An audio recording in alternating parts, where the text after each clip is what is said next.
In today's video, we're going to see if we can get command strip to hold up a curtain rod because these kept getting ripped off the wall, and you can see that there's a bunch of holes from the plastic anchors and I don't want any more holes. So let's go ahead, get all this together and see if it works. I have the curtain rod up here. You can see that the plastic anchors up here got ripped out. So now instead of just keep putting plastic anchors and getting a bunch of holes, I'm going to do what I should have done in the first place and try and put some command strips up here. So first we're going to go ahead and wipe this off with some rubbing alcohol and then start the other process. So let's get to it. Now a little bit goes a long way. You don't have to completely saturate. Just gonna clean the area right here where I'm working at. And you'll see that there's like a little bit of dirt on here, which is good. So we're gonna let that dry. This is the other bracket that I took off the wall. Now you notice that this is bent, so I'm gonna have to bang this straight. And then you see all this drywall stuff that's on the back. I'm gonna scrape that off and then clean it with this. Just gonna use this regular flathead screwdriver and try and see if I can just scrape some of this cakiness off. If not, I have sandpaper. All right, the screwdriver didn't work as good, but I got this just flat little putty knife right here that takes it off very easily. Pretty much I got all of it off. Now I'm gonna just clean it with alcohol, and now we're ready to go ahead and mount this wall and see if it'll stick. The other one is all straightened out. We're going to add our command strips on here, press them together. I want to hear the clicking sound. Now I'm going to take one side, put it on here. I'm going to press and hold it and make sure that I get proper adhesion. Now what I'm going to do is I'm going to take this one off and I'm going to let this one adhere for at least an hour. What I'm going to do is I'm going to take the other end and I'm going to put it on here. I'm going to press and hold for about 30 seconds, and then I'm also going to let this sit and dry for an entire hour. I'm going to go slightly above the previous holes that I had. Take off the backing.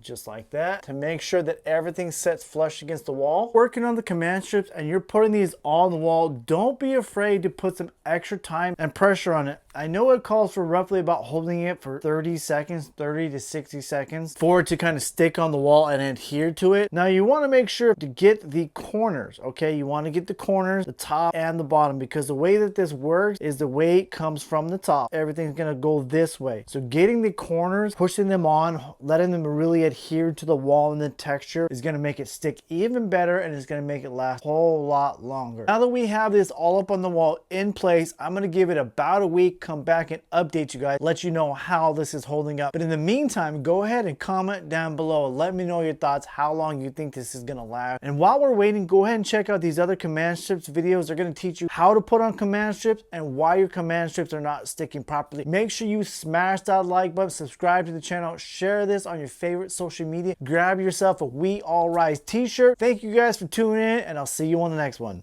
Peace.